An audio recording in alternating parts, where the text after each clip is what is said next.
சேலத்துல நேற்றைய முன்தினம் வந்துட்டு கருணாநிதி அவர்களுடைய சிலையில வந்து கருப்பு பெயிண்ட யாரோ ஊத்திட்டாங்க. அது ஒரு பக்கம் இருக்கட்டும். அதுக்கு முந்தா நாள் ஆசிரியர் பெருமக்கள் பகுதி நேர வேலைய நிரந்தர வேலையாக்க சொல்லி கோரிக்கையில போராட்டம். 4 வருஷம் சொல்லி 21லயே சொன்னாரு. ஐயா ஸ்டாலின் வந்துட்டு பகுதி நேர ஆசிரியர்களை நான் வந்து நிரந்தர பணி நியமனம் செய்யறேன் அப்படின்னு சொல்லி வாக்குறுதி கொடுத்திருந்தாரு. ஆட்சி முடிய போகுது, இன்னும் 6 மாசம் தான் தேர்தலுக்கு இருக்கு. அப்ப ஆசிரியர் பெருமக்கள் ரோட்ல இறங்கி போராடுறாங்க. அவங்கள கைது பண்ணி சிறையில அடைச்சிருக்கு இந்த அரசு. இப்ப சேலம் கலைஞர் சிலைக்கு அந்த வருவோம். அந்த 24 மணி நேரத்துல யார் அந்த பெயிண்ட ஊத்துனா அப்படிங்கிறத கண்டுபிடிச்சாச்சு. 77 வயதை உடைய ஒரு ஓய்வு பெற்ற ஒரு ஆசிரியர். இந்த ஆசிரியருக்கும் இந்த ஆசிரியர் போராட்டத்துக்கும் என்ன சம்பந்தம்? இவர் ஓய்வு பெற்றுட்டாரு. அவருக்கு வந்துட்டு இந்த அரசாங்கத்து மேல என்ன, நம்ம வந்து நம்ம வேலை தேரலாம். ஆனா ஒரு நாட்டில் ஆசிரியர் பெருமக்கள் மதிக்கப்படுகிறார்கள், போற்றப்படுகிறார்கள், பாதுகாக்கப்படுகிறார்கள்னா அந்த நாடு நல்ல ஒரு நாடா இருக்கும், நல்ல கல்வி அறிவுல சிறந்த நாடா இருக்கும், நல்ல பண்பட்ட ஒரு நாடா இருக்கும். ஆனா அந்த ஒரு நாட்டுல அந்த ஆசிரியர்களையே போராட விடாம தடுத்து காவல்துறையில திமுகவின் கூலிப்படையான ஏவல் துறையால தடுத்து கைது பண்ணி உள்ள போட்டு கொண்டு போகிற இந்த நாடு விளங்கும். அப்ப இந்த நாடை நாம குற்றம் சொல்லக்கூடாது, இந்த ஆட்சியும் அகற்றணும். ஆசிரியர் பெருமக்கள் கள்ள ட்ரெயின் வழியா வந்த கருணாநிதிக்கு படிப்பு அருமையை பத்தி என்ன தெரியும்? காமராஜரை பத்தி திருச்சி சிவா எப்படி பேசலாம்?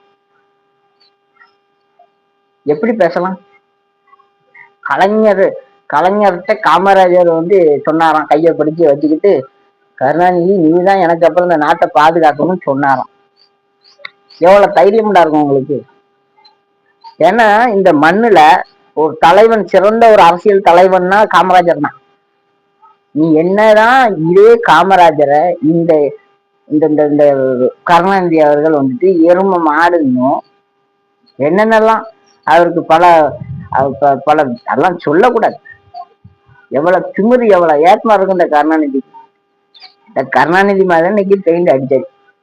இவ்வளவு பிரச்சனை நடந்திருக்கு. ஆசிரியர் பெருமக்களை போராட விடல. ஏன் பிடிச்சி கைது பண்ணி உள்ள போடணும்? ஏன்னா மக்களுக்கு தெரியக்கூடாது, அடுத்த ஆட்சியை பிடிக்கணும்ல, இவ்வளவுக்காண்டி செய்யறாங்க.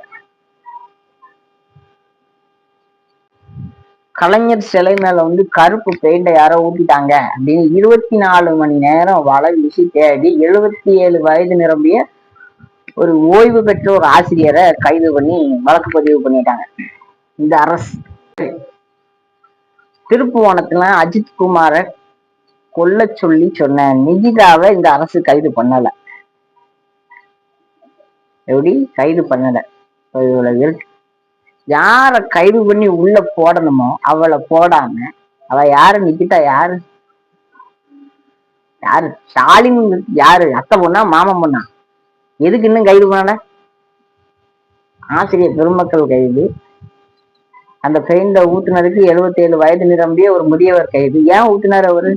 வெறுப்புதான்.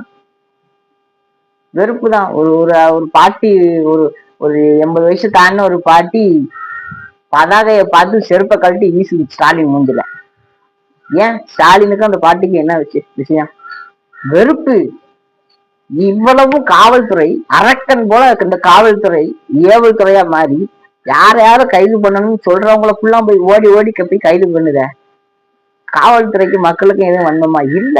எதுவும் சாதி பிரச்சனையா, மத பிரச்சனையா, எதுவும் இடத்து பிரச்சனையா? இல்ல. ஆளும் கட்சி இந்த காவல்துறைய பொம்மை போல எப்படி சொல்ற, நூல் பொம்மை போல ஆட்டிக்கிட்டு இருக்கு. அது இங்க ஏவல் துறையா மாறிக்கிட்டு இருக்கு. எல்லாத்துக்குமே வந்து காரணம் யாரு? மு.க. ஸ்டாலின் அவருடைய ஆட்சி.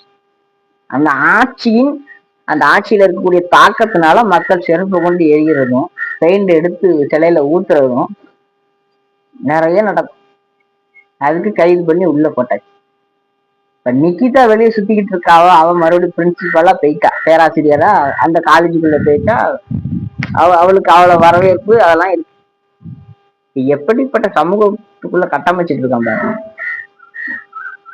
கருணாநிதி அவ்வளவு பெரிய தலைவரா? சுதந்திரத்துக்கு என்ன பிடுங்கிருக்காரு கருணாநிதி? என்ன பிடுங்கிருக்காரு?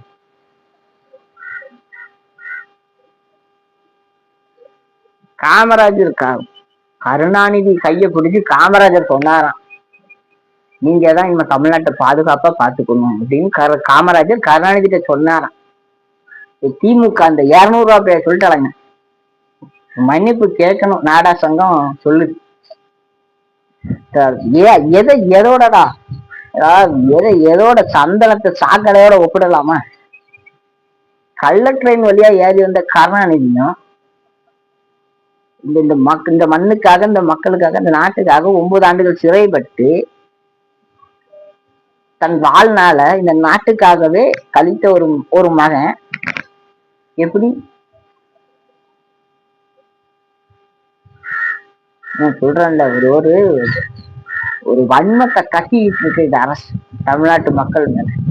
5 ஆண்டுகள்ல 5 லட்சம் கோடி சுருட்டிட்டான் அங்க உங்களுக்கு ஆந்திராவுக்கு.